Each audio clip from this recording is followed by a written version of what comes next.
Hi, this is Karen Schuler, Managing Director with Raffa. We are here today with Tony Cancelosi, President and CEO of the Columbia Lighthouse for the Blind, and our conversation today is going to be focusing on what makes great organizations great. So Tony, maybe to get us started, you could give us a little brief history of your trajectory as it led you to being the executive for the Columbia Lighthouse for the Blind. Well, it's a long story. I don't know if we have time to tell this whole story at one time, but I've been in the corporate world prior to Columbia Lighthouse for the Blind, and I was in a technology education environment, and all through the years being CEO of a worldwide software company and other organizations and starting new organizations, it always seemed to me how important it was to recognize people with disabilities as being an asset to any corporation.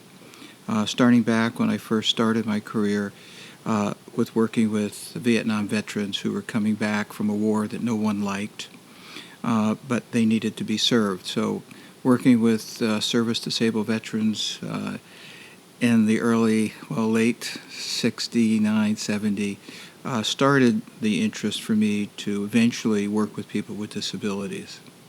Terrific. Raffa has been around for over 3 decades, and one of the pieces that we focus on is doing more and adding value in the community, in the sector.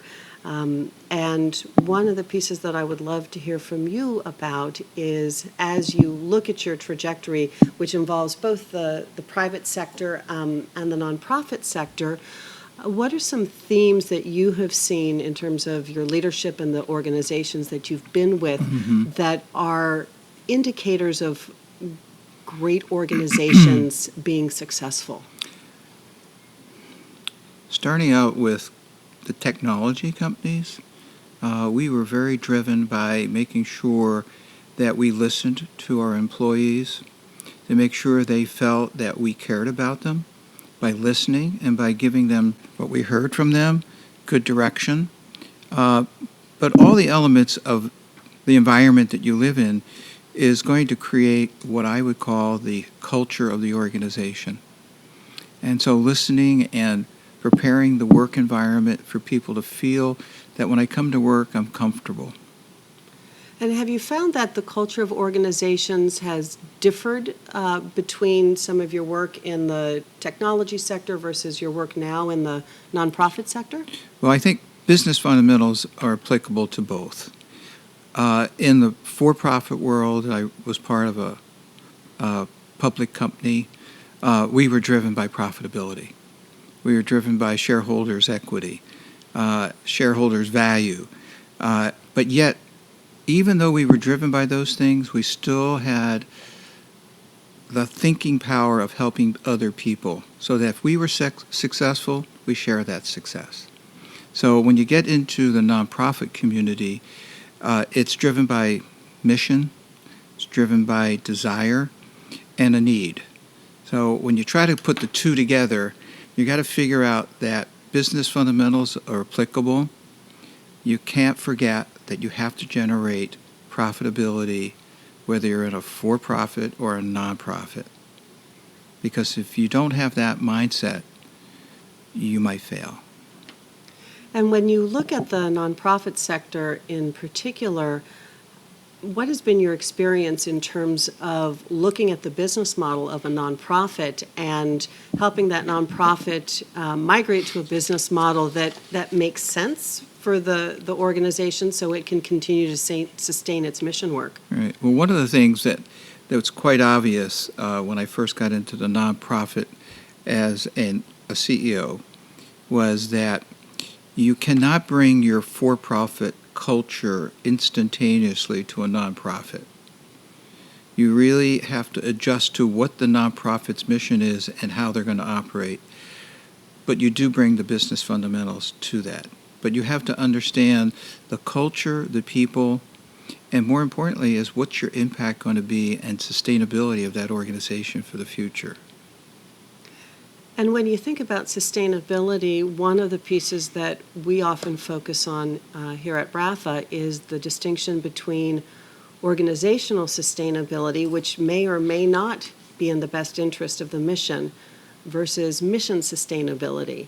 So how do you reconcile those nuances? It's pretty difficult because you're going to be driven emotionally for one, on the nonprofit side, and on the other, sustainability in the sense that if we don't bring income in, we can go out of business. So I think that's one of the key things. But more importantly is that anytime you're going to look at this transition from going from a for-profit to nonprofit, you really have to learn about the nonprofit world. You really have to understand what they do, why they do it, and what's their impact long term. And if you don't do that, you're never going to be able to apply your skills and your knowledge, because you could have a rebellion on your hands. Because too often, if you just bring in all the business fundamentals, people are not looking at it like that 100%. Right. And they're looking at where they have to be, but more importantly is good management is always listening. And if you're not listening, you're not going to be successful. And now that you've been with Columbia Lighthouse for the Blind for over 10 years, are there any lessons that you think you would take back to the for-profit community, having been the leader of a nonprofit organization? Oh, there's a lot. I mean, I think the ability to walk in and help people that really need your help and feel the impact that you make. Now, you also can make impact on people in the for-profit world because you pay for success, you groom them, you give them all the tools they need to be successful. So if you're going to weigh the two, there is a difference, but at the same time, the impact of both, of being forthright with your employees and giving them every benefit to gain in a for-profit world, but on the nonprofit world is giving them the opportunity to serve and serve well. I mean, there's this balance. I always look at it from my standpoint, after being at CLB for 10 years, it's an ongoing process. If anybody thinks from going from a for-profit to nonprofit is an organizational difference of, well, gee, it's a nonprofit, I don't have to worry about it, wrong. Because the impact that you make in both for-profit, nonprofit, impacts everybody. And so it's the good, the bad, the transition. It's crucial for you and I to understand that there are people who feel, I work for a nonprofit, but nobody in the for-profit world would hire me. Or what I got years ago is, hey, you've done well. Why would you want to work for a nonprofit? You're one of those trying to give back. What are you going to give back? Well, I think that's the question a lot of for-profit individuals ask themselves to help nonprofits. And I think we benefit. We get a lot of criticism, but I'm still here. Right. And we've seen a lot of change in our world over the last 10, 11 years. How do you help CLB stay relevant, stay focused on the mission, but always ensuring that the work and the good that you're advancing in the world continues to be relevant and meeting the changing needs of the world? I think a lot of it has to do with the people we hire who have that drive, that commitment. It's all about the people you hire. I mean, I could only be part of that, but without those that come in with the knowledge of helping others with disabilities, in our case, or blindness, we can't be successful. It's all about how we bring in the expertise. Just like at Raffa, you hire people with accounting experience or management experience. We bring in people who have a cultural desire to help others. Wonderful. One of the pieces that we look at, because over the years, Raffa started as an accounting firm, working to support the nonprofit sector. Right. And over the years, we've added a wide portfolio of services. And now we are really looking not at organizations based solely on their IRS tax status, but we're really looking at organizations that are focused on adding value and giving to the community. So whether you're a nonprofit or you're a for-profit Right. with corporate social responsibility, all of those organizations are invaluable to elevating our community and our world. So one of the questions that I have is, when you think about the range of organizations advancing good in the world, are there 2 or 3 essential nuggets that you've gleaned over your years as an executive in terms of either epiphanies or guidelines or rules that you think really help keep organizations high performing, advancing good, and focused on their ultimate mission? One of the things that I feel is very important is to understand how much you could help the people you want to help. It's not about having these little visions or miracles. I look for miracles all the time. I think it has a lot to do with what you observe of what the need is and how you can improve the people that you want to serve to give them quality of life. It's more about what you can do and what they need. It's so important to understand that because we have so many nonprofits that do so many good things. But what happens to them, they reach a certain point where they feel they can't do anymore because maybe the cause is getting bigger than them.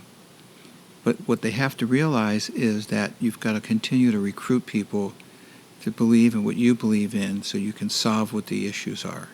We try to solve homelessness. We try to solve hunger. Will we ever solve all those? I don't know. There are 13 million people in the United States that are visually impaired and blind. There's over 300 million in the world. Can we solve all of that? We'd like to. So it's a matter of the magnitude of what you feel your capacity is to do good, but you have to surround your people with people that have that same desire, that same mission, to give others what you have so that they can be independent. It's interesting. One of the pieces that we also think about is that different sense of timing between the nonprofit sector and the for-profit sector. You were just talking, the ultimate end game is ending homelessness. It's ending hunger. It's, addressing the needs of visually impaired individuals. And to affect change at that scale is systemic change, and that takes typically a long time. And as you just suggested, it might not ever be fully achievable. And in the for-profit sector, the ability to impact change is often much quicker. So any sense around how that difference in timing impacts leadership in a for-profit versus a nonprofit organization? Well, the advantage that for-profits have, and I've done this in my career, is we all have the opportunity to buy other companies and merge with other companies, get bigger and solve the issues that we want to solve. And that's quicker. The evolution in a nonprofit, when you start to think about how we're going to solve blindness and solve diabetic retinopathy, and this is an ongoing thing. It's not going to change instantaneously, and so we do it one step at a time. On the for-profit world, we can merge, we can grow the organizations, we could issue stock, and we're off and running. In the for-profit world, you have to raise money, you have to provide the services, you've got to convince people to give you money, you've got to find people that are committed to the cause. The dynamics are really different. And now some nonprofits, associations or whatever, they blend into the corporate side. They're more the corporate side. But when you're serving people on an ongoing basis, and we've got the highest rates of diabetes and obesity in the country, and that continues, the dynamics are always there. Where on the corporate side, I can do something, I can merge, I can raise more money, issue more stock.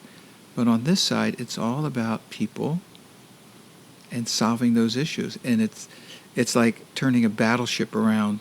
It's like it takes a while, because the ongoing thing is that we're going to continue to have people with vision impairment, and we serve the deaf-blind community. We're going to have obesity. We're going to have diabetic retinopathy. We're going to have diabetes. So all those are human causes that we can't change instantaneously. We can't talk to every 200 million people that are vision impaired and blind. Right. But I mean, could effectuate the for-profit side.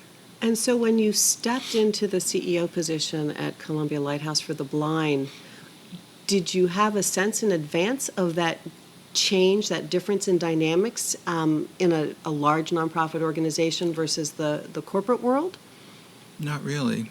I mean, when you think about where you're coming from and think that, hey, I did this, I did that, we went public, we raised money, we took a company public. Here it's much different. We're talking about people, individual people, people with a disability, and now you have to handle the person with a disability. You've got to be more direct. This is a harder job than most people think. It's because because you could easily get wrapped up emotionally about it, and you've got to make some decisions that people, hey, that's not a good decision. As long as we focus on what the needs of the people that we serve, then I think we're doing the right job. But it's a different process, much different. And when you go back and think about your first year at CLB, and hindsight is 2020, can you tell us a little bit about how you approached that first year of transition? Because I think it was a major transition for you, and for the organization. Sure. And any takeaways that you have at what you did that you thought went really well, and what you might have done differently that first year? Well, the first thing I did is I read 5 years' worth of board minutes. I wanted to know what kind of board of directors we had. Mm-hmm. And I read minutes after minutes to see who on the board was doing what, and figured out what I needed to see to tell them whether they should be a board member or not. And we've been around 116 years, and our board had been there, and some people have been on the board for 20, 30 years. And so the first thing I did was really look at what was the infrastructure of the organization, looked at the board minutes to understand how people were making decisions, how fiduciary responsible they were, to make sure that I was on firm ground to understand that. And so the first year was really understanding the financial condition of the organization to make sure that we could move forward. And then I looked at all the vendors that we had, who was supplying what, and so forth. And we made a lot of changes. It's basic infrastructure, internal controls, looking at the organization, which I think some people getting into nonprofits, if we're going to talk about transition, might not even care about reading the board minutes, not even care about internal controls. They all know and only know one thing, is this is our mission, and that's where we're going to go, no matter what. Well, if you don't have a boat underneath you, you're going to sink. Right. So I looked at the first year of seeing what is the stability of the organization so that I could then act from that point.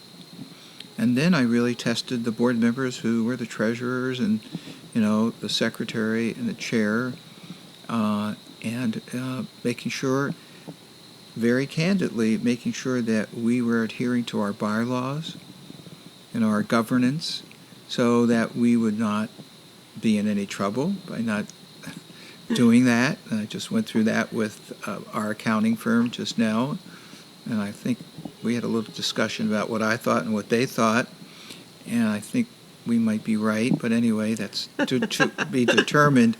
But I think that's essential. That was an essential first year, was to really understand the footings of the organization, to see how strong the foundation was, and then take it from there.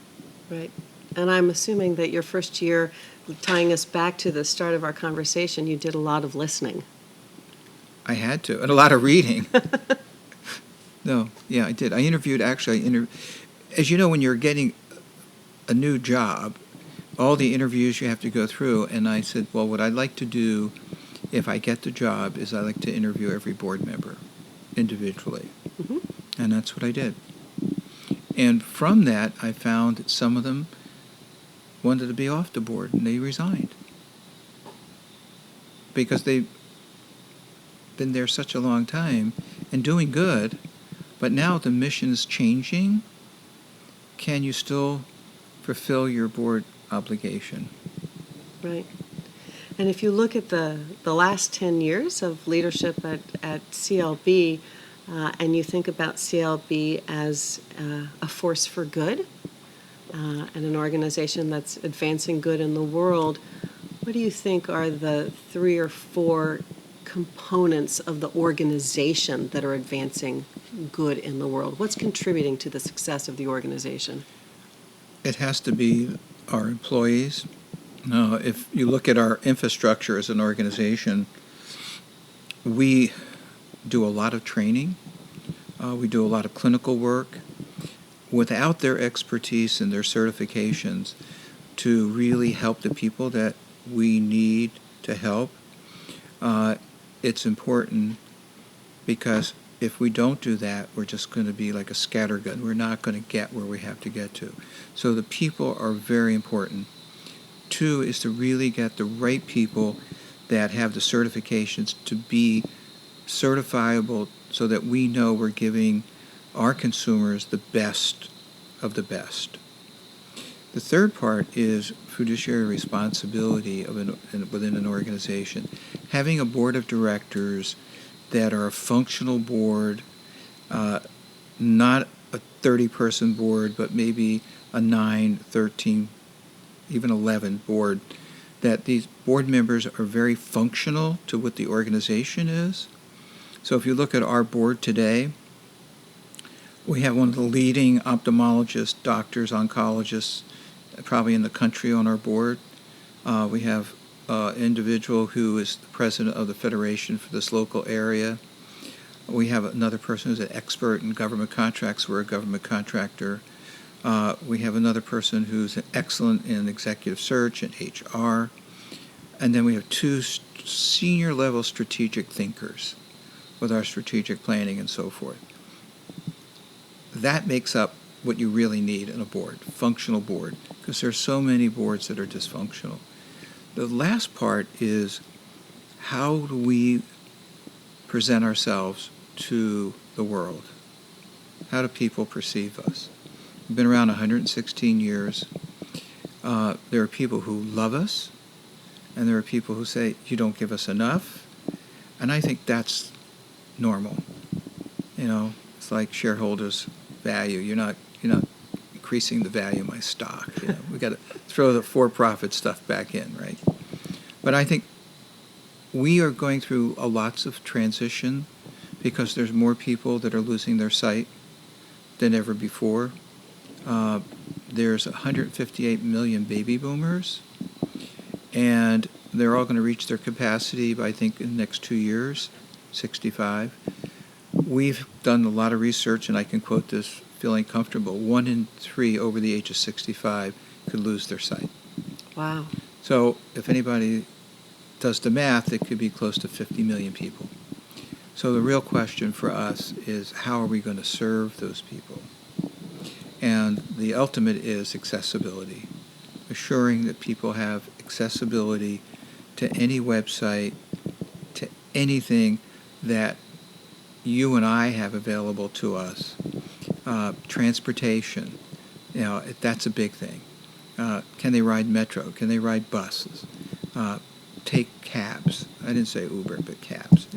But all these things add up to, how do we give them the tools to do that? And that's, we feel, hopefully we're doing a good job at. Great. One last question, and it's shifting our focus a little bit. You've had a terrific career and have advanced good in the world in so many ways. If you were to provide advice to someone who was just starting on their career and they had a real interest in joining and working with organizations that are advancing good in the world. What advice would you give someone just starting out? I'm glad you asked that question. I have a list of about 20 things. Number one, know that a corporate background could be a red flag. In other words, you've got to make people feel comfortable that you're coming from the corporate world. That doesn't mean that you're going to come in and just change everything and not listen. Second is be open to starting over. This is very important because if you walk in there and you say, well, I'm the CEO of a corporation, now I'm the CEO of a nonprofit, you're going to have a problem. You have to start over. It's like a new day, like a brand new job, brand new career. Be prepared for resistance. Because people will resist if you come in and you're kind of yelling this out and that's wrong, that's right, and trying to be something that you're the savior of this nonprofit. Won't work. Expect your motivations to be challenged. Why should we be doing that? We've never done that before. Why should we? I'm sure you hear that at Raffa also. Trade off money for meaning. Now this is interesting. And the nonprofit world gets, I think, questioned about what they pay individuals. The difference between nonprofits that are what I would call more community-driven versus associations, there is a big difference in salaries and income. Right.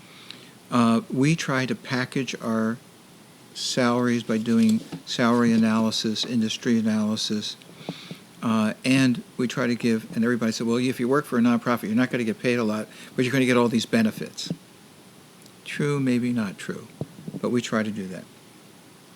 But to get to the real heart of it is that if you really want to work for a nonprofit, you have to recognize that you're not alone. You have to surround yourself with people to complete the mission because you just can't do it alone. And that's really the heart of our conversation. It's really all about people. Yep. It takes people to go out and advance good in the world. Absolutely. Tony, thank you so much for joining us today. It's been a terrific conversation, and I appreciate all of your insights and wisdom that you've shared today. Thank you for the opportunity to be here today. Thanks for listening today. For more conversations in the Lead, Learn, Thrive series, and for additional information about the topics discussed in this episode, please visit raffa.com/podcast. That's RAFFA.com/podcast. The Raffa Learning Community is a resource that aims to connect, inspire, and empower you with the knowledge to do more. Let us know what you want to hear, and we will work to make it happen.